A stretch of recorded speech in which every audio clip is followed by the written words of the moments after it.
everybody can see my screen, we'll get going. So this is your home screen. I'm going to show you guys a quick walkthrough on part one is going to be just dashboards, dashboard layouts, and then the assignment of those layouts.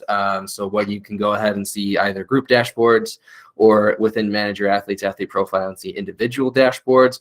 We'll go from there. So we're going to go ahead and jump into our admin portal to go to our Viz Builder. So once we're in the back end here, on our side menu, we'll see settings, we'll see visualizations, and we're going to start with build visualization. So as I mentioned, this is a two-part thing.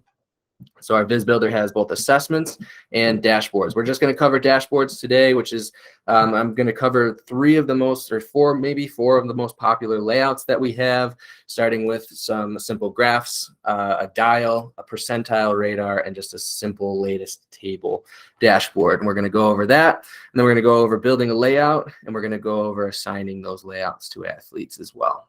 So I'm going to start here with our dashboard builder. Come and see I don't have any built currently. To get myself to build some, I go ahead and hit the create new dashboard button, and it brings me to my list of dashboards. Before I go ahead and jump into the builder, you good? Mike's raised his hand. Got it. Mike, we'll take questions at the end here. So we're going to go ahead and go over our types of dashboards, just kind of cover a few things. The biggest thing when you're building a dashboard layout is understanding what type of dashboard can go in each. So you can see underneath here, in addition to a quick demo of what these are, we have a type athlete/group or just athlete. So within that, if it only says athlete, it's only going to work for an individual athlete's layout. If you assign it in a group layout that you want to assign to a group, it's going to error out and it won't jump up and it won't load for you. If it has athlete/group, then you can use it for both and you're good to go. There's a couple of dashboards that you can use that for, whether it's our aggregate history, which is probably the most popular type.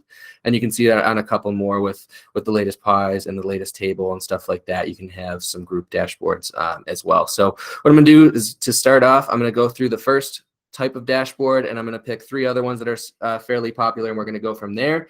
So I'm going to do a new dashboard. I'm going to do this one a jump history because I know we have some jump data in this demo. And once I have my name typed up, I can go ahead and select my type, and I'm in. So within here, this is probably the most complex builder that we have, simply because you can aggregate data with it and you can assign it to both individuals and groups. So from the start, you can see time period is an option. Since this is an aggregation dashboard, you can either grab stuff from a day. So this would be something, if you have multiple inputs in a day, you can grab the best, the worst, the average, so on and so forth. You can also grab any of that information from week, month, or even year on any individual or group, as long as the data is in there. I'm going to leave it day for now because I know we have some day data. And with this one, the next line down is number of previous periods. This can be as little or as big as you want. If you just want to see the latest 7 days, go ahead and pick 7. But if you want to grab any data points from the last few years, you can feel free to type in 1,000. That's no problem. With that, the next step down is hide empty time periods. This is entirely up to you. If it's a big time frame like this, like 1,000, I leave this checked, because what that's going to do is going to declutter the dashboard, and it's only going to show days that have data entered on it, so you don't have a bunch of empty days, broken lines, and stuff like that within it. So if it's a smaller time period and you just want to see the latest 7 days every time you look at it, you can leave it unchecked and see if there's data on any of those 7 days, and you can go from there. That's entirely up to you. Within this, you can filter. You can filter by a certain field to be equal to increase a date, anything like that. We're not going to use filters today. It's something that is very rarely used, to be honest with you. And you can either select to show all values sharing dates with filter or not. I leave this unchecked because we're just not using the filter.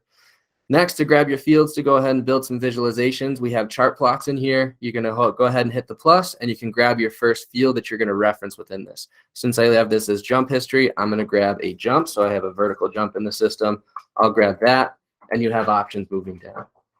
This y-axis label override is entirely optional for you. This is something if you have multiple fields that you're going to have a similar or the same unit, you can have this y-axis be the same for all of them, as opposed to if I have 3 fields of 3 different units, I'm going to see 3 different y-axes. So because it helps me obviously differentiate it if it's going to be inches versus feet versus time kind of thing. But if it's all the same, you can put in a label for each field that you have. As long as that word matches, you only have 1 y-axis, keeps it clean. But that's an optional thing as well. I'm going to leave this blank for now. Next couple options that are just either your aggregation options and then the style of the graph itself. So with this per athlete, this is for individual dashboards up here. This is aggregating the data. Since this is, I know there's only one input per each day for this data field that I'm going to do, it doesn't really matter what I do because it's going to be a sum of one, an average of one, so on and so forth down the line. If you had multiple options on a day, so say you did 3 vertical jump trials that day and you want to see what the best is, you can say maximum. It's up to you. So that's how you aggregate for an individual. And then the next one is just aggregation for the group. So if you want to see the average of the group, the sum of the group, whatever it may be, depending on the input field, we're going to go average for this one. And then you select your plot type. So whether it's a line graph or a curved line, an area graph, column, or bar. So column is vertical bars and bar is obviously horizontal as it is labeled here. So I'm going to go column. And I'm going to grab myself a trend line as well. I'm going to keep that trend line simple and just go linear. If you go any of the polynomials, that just controls how many peaks and valleys that you can have on that trend line if you do want to see a linear, non-linear, rather, trend line in there. So I'm going to go linear with this one. And I'm just going to add one other type of jump here. I'm going to go ahead and add in a second one and do standing broad jump. I'm going to aggregate it the same way. So I'm going to leave this empty. I'm going to leave it averages because, again, it's just an average of one time frame. Same plot type. And a linear trend line, so I can have a trend line on each field within this graph. So now that it's built, I'm happy with the setup. I hit save, and I'm done with that one.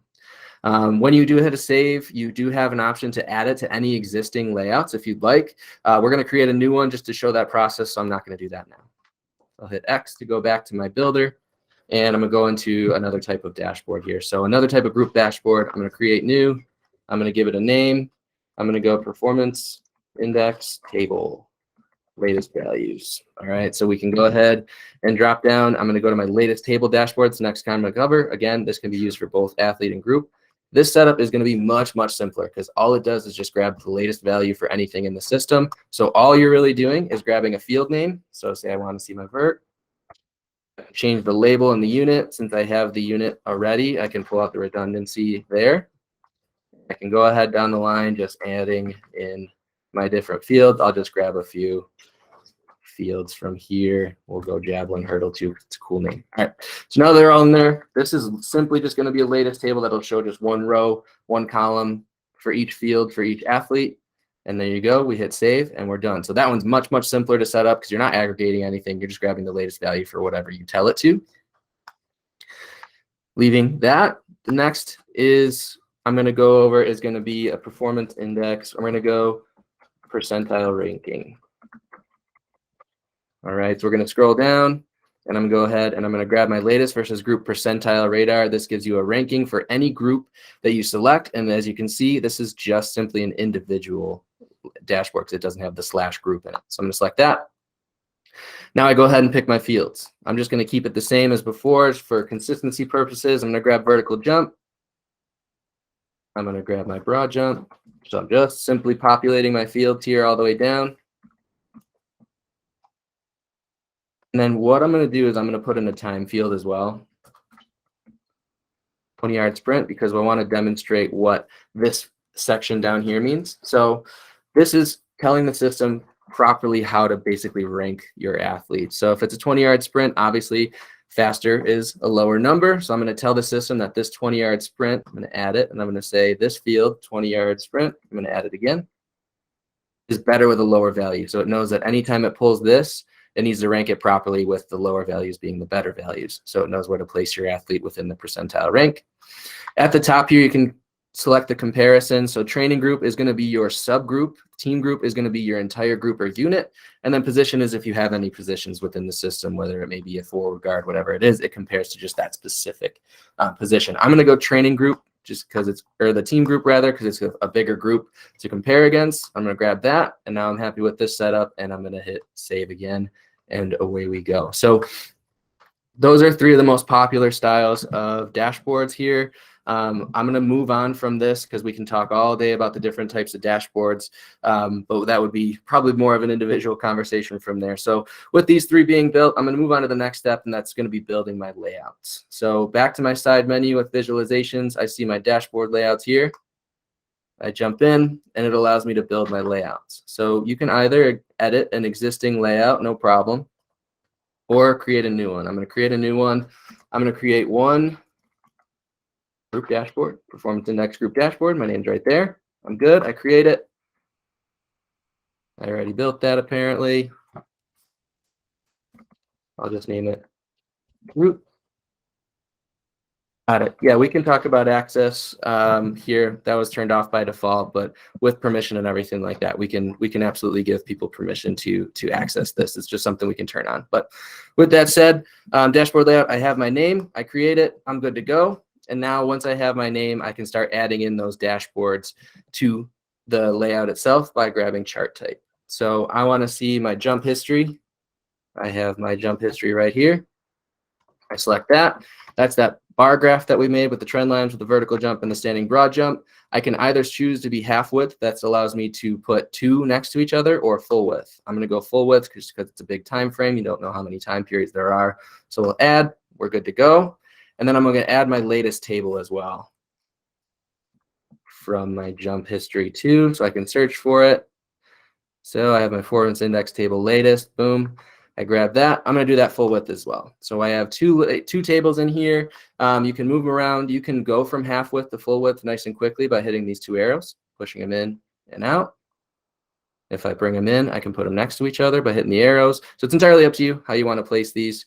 You can move them up and down, changing the order by hitting the arrows there, and you're all good. But this is my group layout. These are two group dashboards, so I know they're going to work. I hit save, and I'm good to go.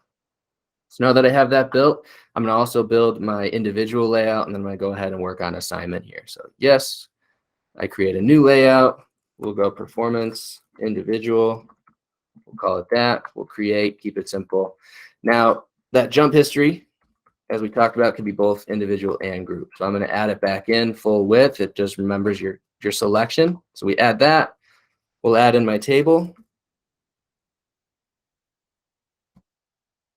Performance index table. There we go. I'm going to do this one half width for this layout, so I can put it right next to my percentile rank and go half width with that and add it. So now I have my layout set up. I have one full width and I have two dashboards right next to one another. I hit save. I've got my layout built. We're all good. Now the last step is going to be assignment, and then we'll talk about looking at the final product here. So third step down is going to be assign dashboard layouts. This one, fairly quick, fairly easy. I just want to go over some headers here. So on Stallions demo, it's going to be the group I'm going to assign it to. Now I have three different headers. I have athlete home, athlete central individual, and I have group as well. So the difference here is athlete home. Any dashboard layout put in here is exposed to the athlete, to the soldier themselves. They can access this on their phone when they log in, go to their data tab, and they can open their dashboards there. I'm going to clear these out. Second step down, athlete central individual. This is coach KPIs. So it's only visual to coaches. It's only visible to people that have access to dashboards, to view dashboards. And then this is going to be so you can see individual soldiers, and this is so you can see full groups at a time. So I'm just going to go ahead and do my performance individual for the athlete because I want them to see it. Performance individual for individual, obviously, and then my performance group for my group layout with my aggregate history and my latest table. So I've got these three assigned. The other things you can do is you can restrict who's allowed to see these. So say you have a performance index that you only want certain users, certain admins in the system to see.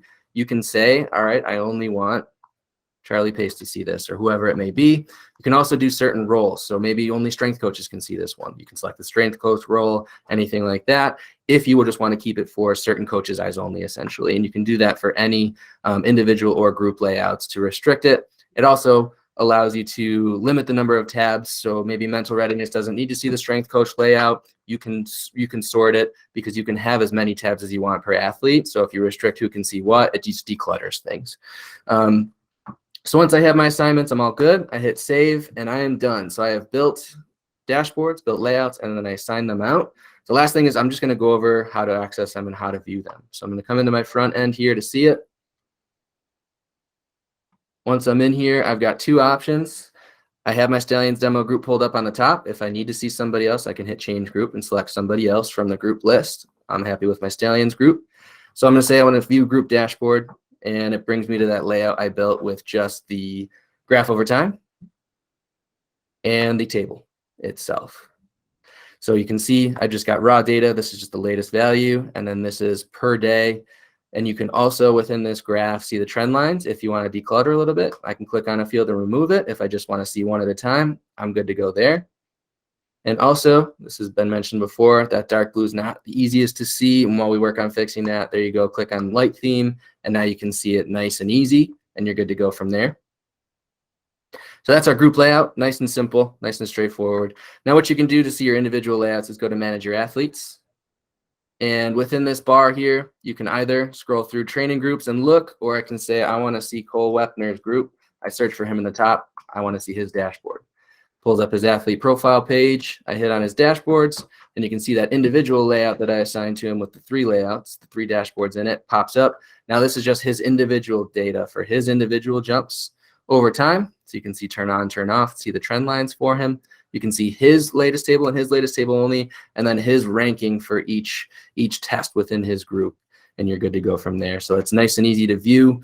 And that's it for assignment and building of dashboards. It's fairly simple. Obviously, we could go deeper into different styles of dashboards with different needs and everything like that.